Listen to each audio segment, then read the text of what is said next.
All right, everybody, what's happening, man? How y'all doing? And welcome to today's edition of Swag Talk, the show we cover the swag inside and out. I'm your tour guide around the swag Sea Wells coming at you, and today it is the it is that time of the week where we cover our HBCU Top 10, heading into Week 13. To this is the final Top 10 of the season, at least of the regular season, as far as most teams are concerned. Most people played their final regular season game on Saturday. So now is the time to kind of set the final polls for some people. Other teams still have games left. There's also a team in the FCS playoffs. So that's gonna definitely have an impact on our poll. So we're gonna jump into it, man. This is HBCU Top 10 heading into Week 13, and we're gonna get down on that right now. But before we do, man, y'all make sure y'all hit those socials. Facebook is Swag Talk, Instagram Swag Talk, Twitter Swag Talk 76. Also, don't forget to subscribe to the channel. Hit that like button. That's always a very important thing. We are over 140 we are over 1,140 subscribers. So thank y'all for helping us, man. We're gonna continue that march to 2K, and see can we get there at some point. But like I said, man, we rocking and rolling. And don't forget to hit the like button. Don't forget to comment your thoughts on who you think should be where in the poll. Also, we have our HBCU point spreads. We have 3 games this weekend, so definitely keep that locked.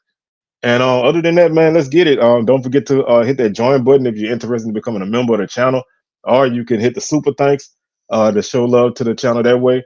Or if you would like to just donate a couple dollars here and there, you can do that at Cash App $Swag Talk. Anything would be much appreciated. So let's go ahead and jump into this top 10, man. This is the final regular season full week action. So top HBU Top 10 heading into Week 13. Number 1 remains the same, and that's the Florida A&M Rattlers. They defeated Bethune-Cookman on Saturday by a score of 24-7. Nothing earth breaking there. This is a team that has won 9 games in a row as they head into the SWAC championship game in 2 weeks. They get the week off this week before they head into the SWAC championship game. 8-0 in conference. Like I said, closed out the season on a 9-game winning streak, sitting at 10-1. So they are definitely in good shape, and they made it through those last few weeks after clinching the division pretty early. It was interesting to see how they would kind of mentally make it through, especially with a game like the Lincoln game last week, kind of on the schedule, and then a rivalry game against a team who hasn't been playing really well, but you knew they were going to try to give it their all. But the Rattlers navigated all of that, and they are now 20. They are now 22-2 in conference play since they joined the SWAC. That is amazing, and they are looking for their first postseason berth in quite some time if they win the SWAC championship game. So can't really ask for much more from the Rattlers in that aspect. Took care of business. That to me, that's all you can ask for, is for a team to kind of take care of business and put themselves in a good situation. So they remain at number 1. My number 2 team is Howard. They jumped from 4 to 2. They've really been playing, pretty well. Big victory over North Carolina Central a few weeks ago. That put them into the poll after they had been up and down in the poll in previous weeks. But now they are heading to the Celebration Bowl. They are the MEAC champs. Um, so they definitely found a way to get that done. And you can't knock them on that. This is their first outright uh, conference championship since 1993 when Jay Walker was there. So they are 4-1 in conference. They're 6-5 overall. Had a tough non-conference slate. Had some close losses in non-conference play. They lost to Northwestern by 3. They lost to Hampton by 1. They lost to Eastern Michigan by 10 in a game that they really had made a nice little comeback in.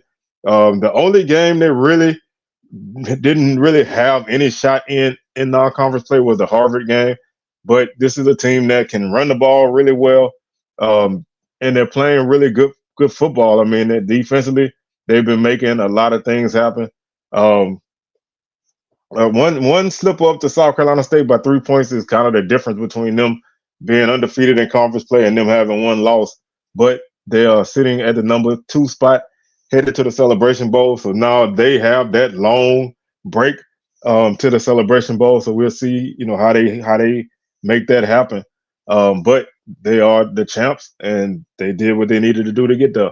Number 3 is the North Carolina Central Eagles. They are 9-2, finishing up their season with a victory on Saturday over Delaware State. One, they took a big loss to Howard, 50-20 last week, which knocked them into a position where they needed some help to win the conference. But they came up short there.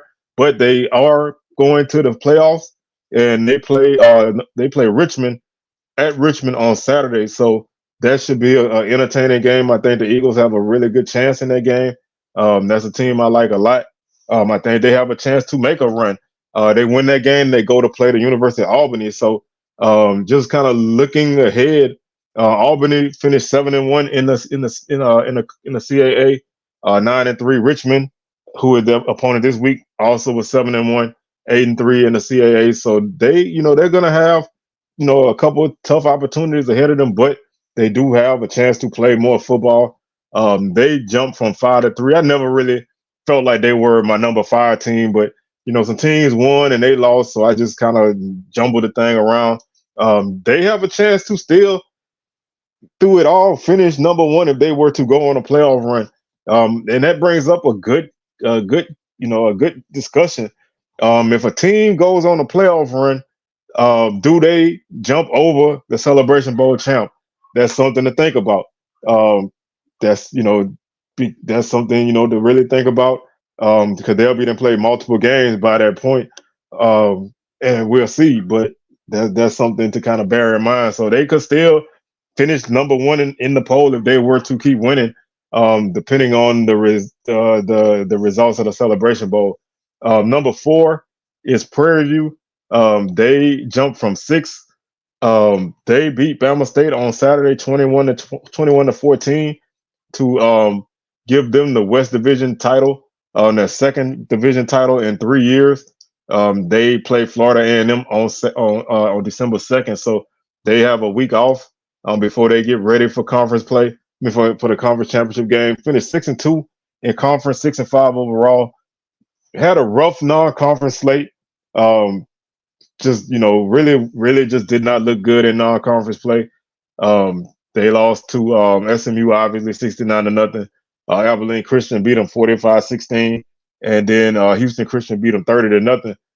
In conference play, it was kind of a mixed bag. If you look at their games, they were down 17 points to Texas Southern, 34-17. Came back and won 37-34. They beat Alcorn 23-20 on a late field goal. Grambling kind of controlled that game in the State Fair Classic, beat them 35-20. Beat Valley 31-12. Like I said, came off with a loss to Houston Christian and got blown out at FAMU on their homecoming 45-7. Rebounded and won 3 straight to end the season. 38-14 over Pine Bluff on Prairie View's homecoming. And then they beat Southern 27-21 in a game that they scored the final 10 points of that game and won. Came back down 21-17 to win 27-21. Held Southern scoreless and didn't allow them to move the ball at all in the second half. So a really good defensive effort there. And then they beat Bama State on Saturday in a game that was kind of a Bama State type of game. That not a lot of points to have. Didn't really play the greatest offensive game. Defensively, they gave up over 300 yards passing, but they were able to seal the deal and give themselves another opportunity to go back to Tallahassee to take on Florida A&M. So, that's really all you can ask for as a team. Your two losses in conference play were by 15 and 38 points. So neither both of them were double digit losses. So you have a chance to atone for those losses, but this has been a team that has been up and down.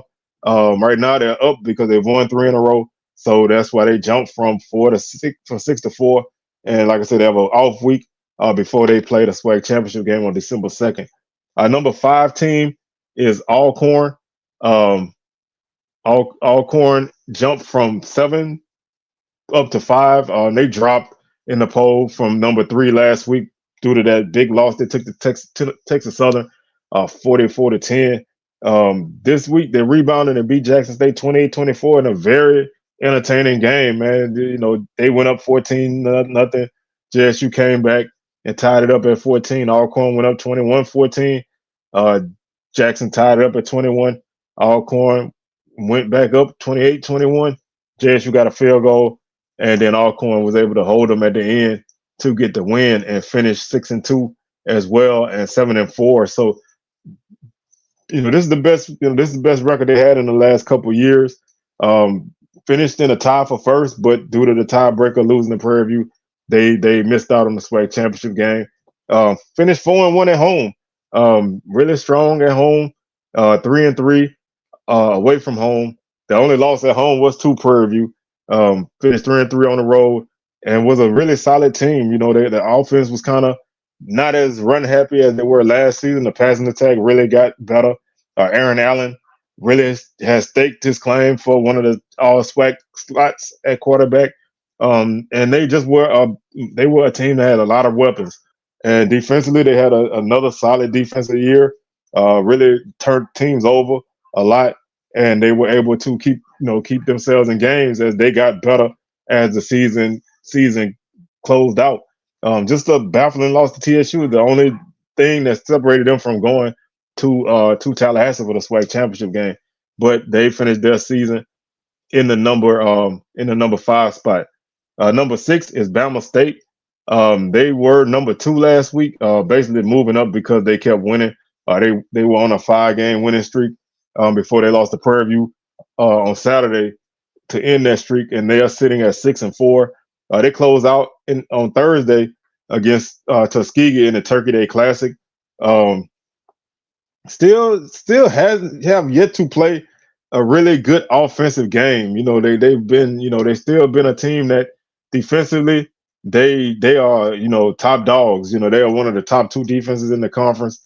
They just still haven't really been able to put it together completely offensively. If you look at their point totals through the entire season, 14 in week 1, 17 in week 2, 10 in week let's just say the 3rd game, 10 points, 20 points in their 4th game, 19 in their 5th game, 24 in their 6th game. Game number 7, they scored 31. Game number 8, 17. Game number 9, 20.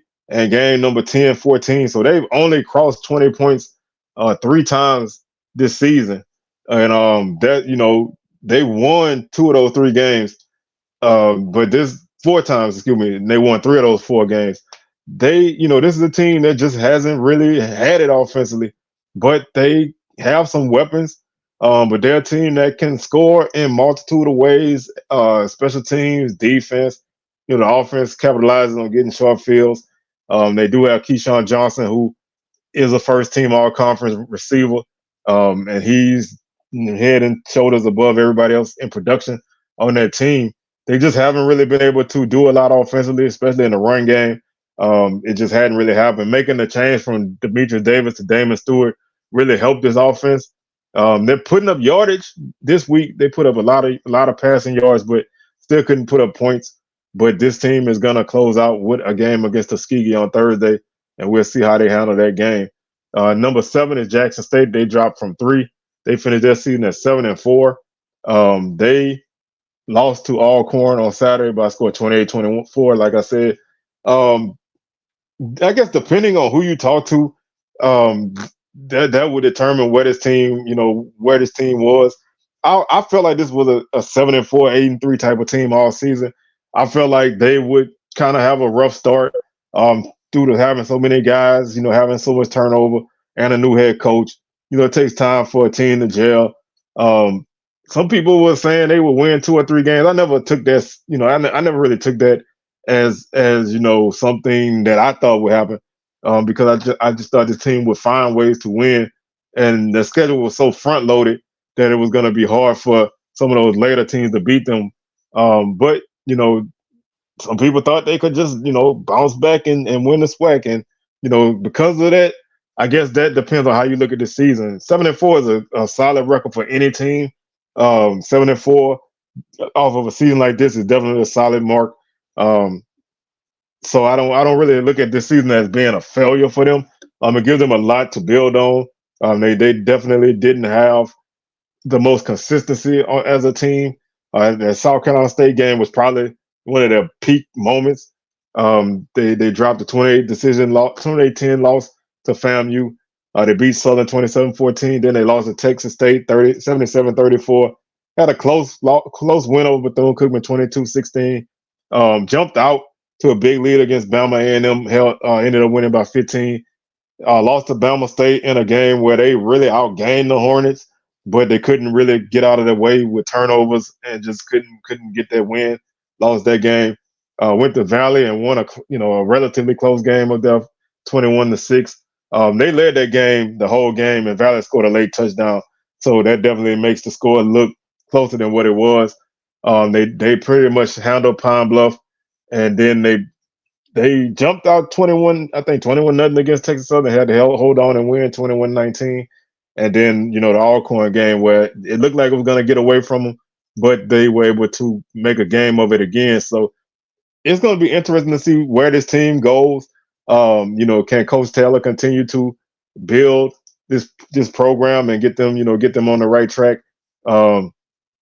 Because they're going to have some guys leave. They're going to bring in some new guys, and we'll see if they can kind of right the ship and get themselves back in the race for the conference. They finished 5-3 in conference play. Finished tied for second with Bama State, but Bama State beat them, so the Hornets had a tiebreaker. Um, so that puts them in that position. Number 8 is Grambling. They jumped up from 10. They were off this week, but they jumped up from 10 due to a bunch of teams ahead of them losing. Kind of made for a lot of adjustment. They are 5-5 right now, and they play Southern in New Orleans on Saturday. They're 4-3 in conference, 5-5 overall. Have a chance to finish 6-5 in overall record, and 5-3 in conference. So still have some positive momentum ahead of them. Winning the Bayou Classic obviously is always a big thing, regardless of what your record is. But finishing with a record over 500 after the season you had the last couple years, I think that's a good look, because you really haven't really had a lot of success at Grambling in a while. So maybe this would be the thing that kind of gets them propelled back to the level that Grambling is used to being at. Um, and it would be good for Coach Jackson to kind of get that monkey off his back and kind of maybe get some breathing room, because right now Grambling hasn't had a winning record since, well, they had 2-6-5 records in 2018 and 2019, but they've been down the last few years. 0-4 in the spring of 2021, 4-7 in 2021 fall season, 3-8 last season, and now 5-5. So could be turning it around. They number 8 is a good spot for them, because, like I said, they couldn't move too far ahead of nobody else, and they couldn't really drop. So they, like they call it pole inertia. You kind of just move up as the season kind of takes form and shape. Number 9, is Tennessee State. This is a team who really, really fell off the cliff once they kind of got into conference play. They finished the season off on a 3-game losing streak. And they looked like at one point that they were going to be a team who would challenge for the playoffs. I mean, they opened up losing to Notre Dame 50-63, but they beat Pine Bluff 24-14. Got a victory over Gardner Webb 24 to 27-25. And that Gardner Webb team um, actually won I guess you can say they won the Big South portion of the Big South OVC. I don't know how that really works. But they beat all the Big South teams on their schedule, and they're 7-4. So that was a pretty solid win right there for the Tigers, and things were looking pretty good for them. They beat they lost to UT Martin by 10 points. UT Martin is a team that finished. UT Martin is a team that finished 4-0 in the OVC portion of the Big South OVC. 8-3, that's a playoff team. They lost to them by 10 points. So they really had a competitive game now. They beat Kennesaw State 27-20 and after beating Norfolk 24-17, beating them 24-17, and then beating Lincoln 54-0 and beating Lindenwood 43-20. They were sitting at 6-2, looking like a team that if they could win a few of their last 3 games, they could find themselves in a playoff spot. And they lost all 3 games, all of them by double digits, including a 35-0 loss to Tennessee Tech, team that really struggled this season. Just was a very brutal loss to close out the season. Tennessee Tech finished 4-7 and 1-3 in the OVC portion of the Big South OVC. So that was just a rough loss, especially by the margin. You don't really expect that when you look at how this team had been playing early in the season. Just didn't really work out for them. Kind of fell off the cliff toward the end, but they are number 9. They dropped for number 8. I started to drop them to 10, but I didn't really have anybody I felt comfortable putting in front of them because the last few spots are teams that either 5-6 or 5-5, and I just really couldn't put anybody ahead of them. So they dropped 1 spot from 8 to 9.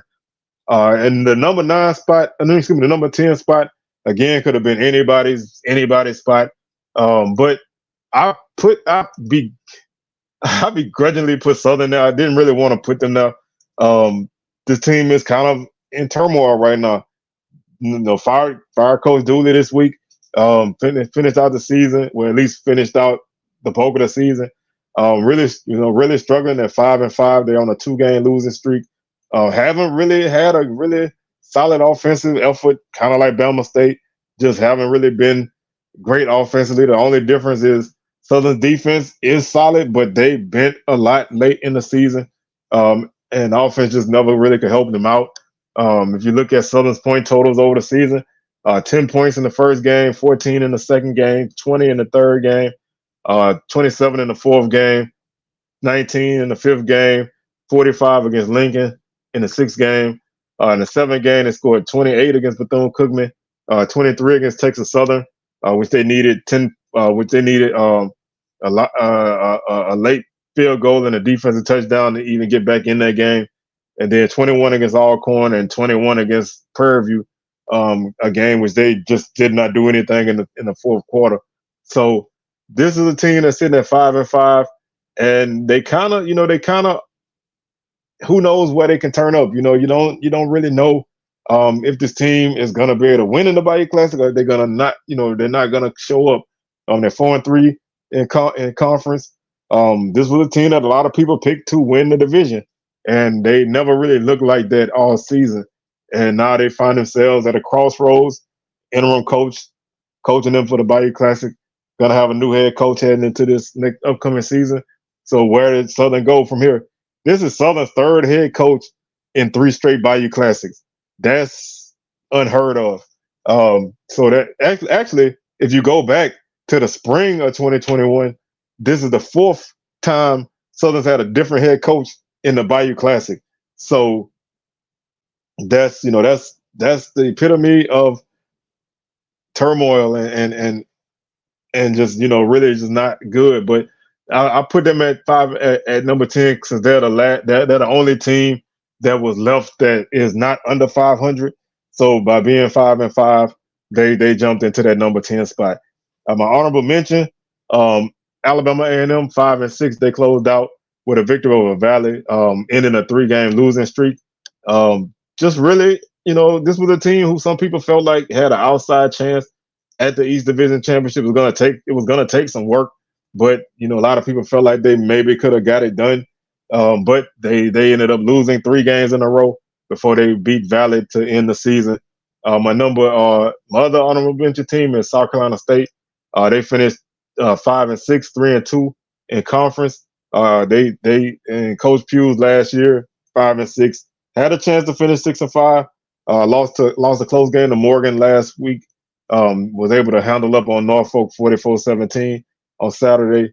Other than that, they were a team who just kind of never really found their form.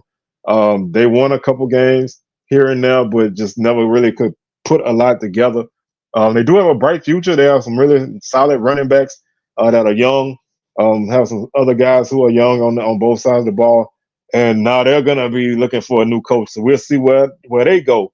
We'll see what kind of decision they make in that situation. Um, so they finished at 5-6 and 3-2 in conference. Hampton is another team who was in the top 10 for long stretches of the season before they really got deep into conference play. Ended up finishing 3-5 in conference, 5-6 overall. Finished on a 2-game losing streak. This was a team I thought might not even win a game, honestly, because they really just didn't really look like they were gonna be that solid. But they opened up beating Grambling. They lost a game to Norfolk that they probably should have won. They beat Howard. They beat Richmond, who is a playoff team, and then they lost a 3-point game to Campbell, who I don't want to pick on the Camels because this ain't really the time for that. But that's a team who just they recruit really well, but they don't win games consistently. Another top 10 class that finished 4-4 in conference and 5-6 overall. I just always think that's kind of weird that they can recruit like they can, but on game day they can't get it done.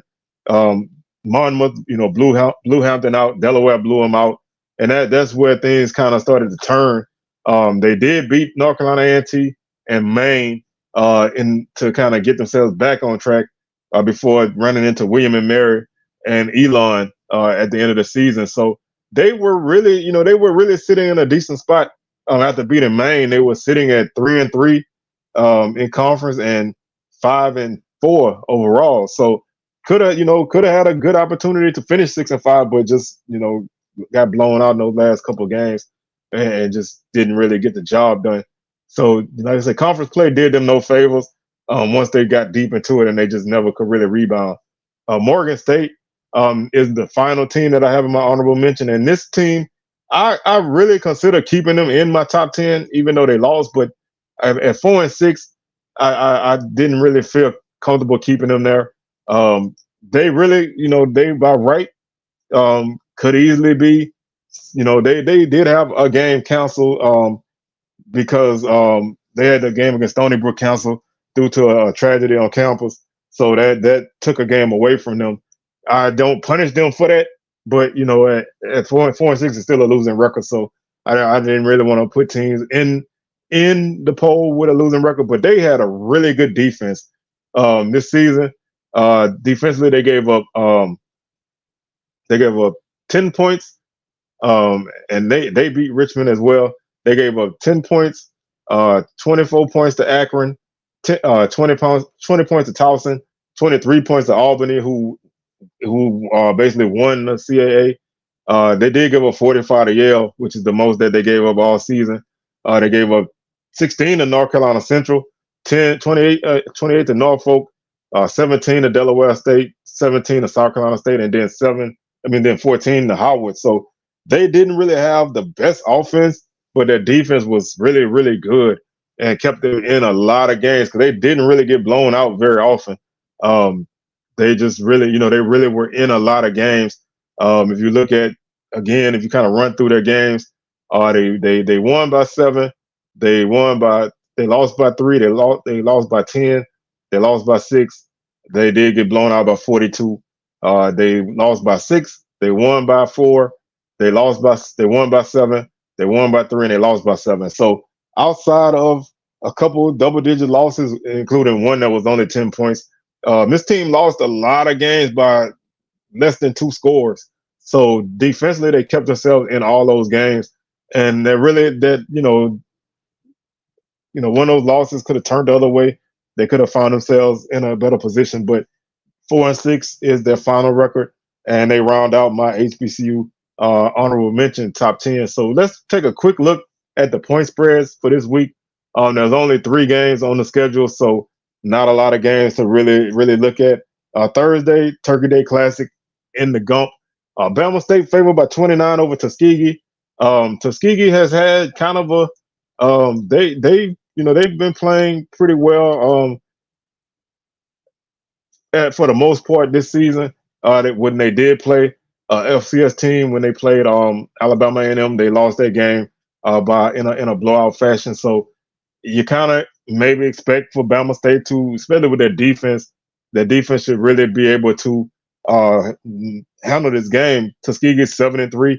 They're 6-2 in conference. So definitely not, definitely a pretty solid season. Like I said, um, if you look at their losses, they lost to Miles 35-10, and they lost to Edward Waters 41-38, and then the Alabama A&M lost 58-3. So their losses have kind of not been close, other than the Edward Waters loss.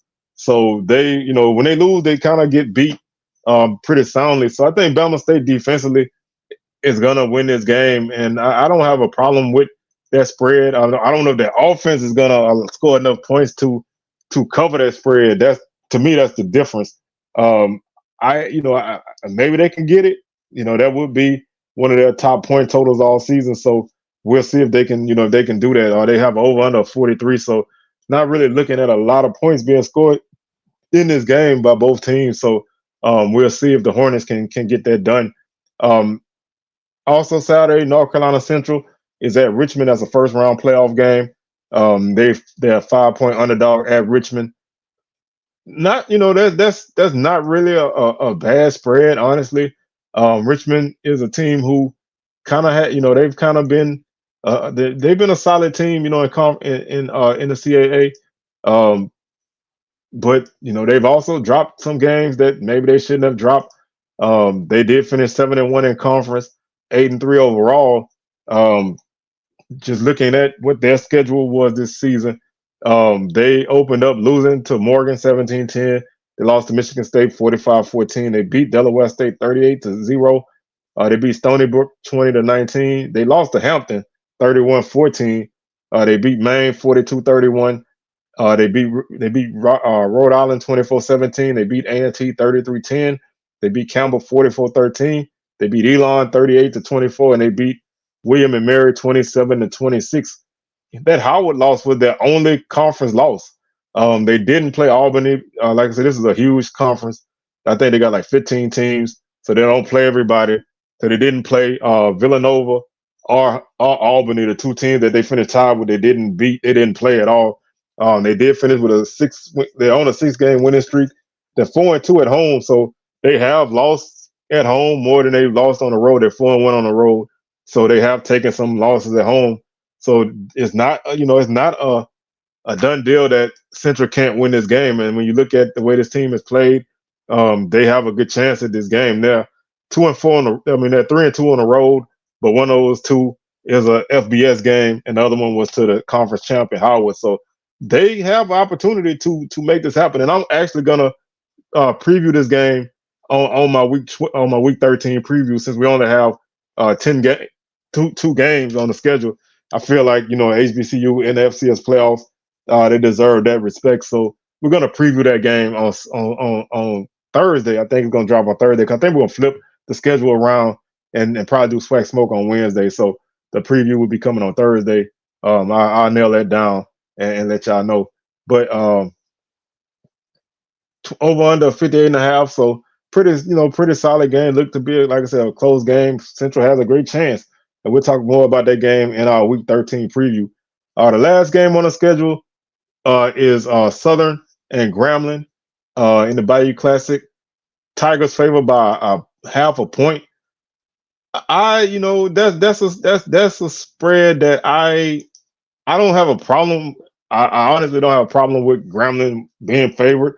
I would pick Grambling to be favored heading into this game for the simple fact that they have more stability right now than Southern. Southern has a interim coach, and Southern is a team that hasn't played well offensively all season, and they kind of you don't know where they are mentally in this situation. So they could be down, or they could be super hard. They could be super fired up coming into this game, and sometimes you play with a lot of emotion early, that fizzles.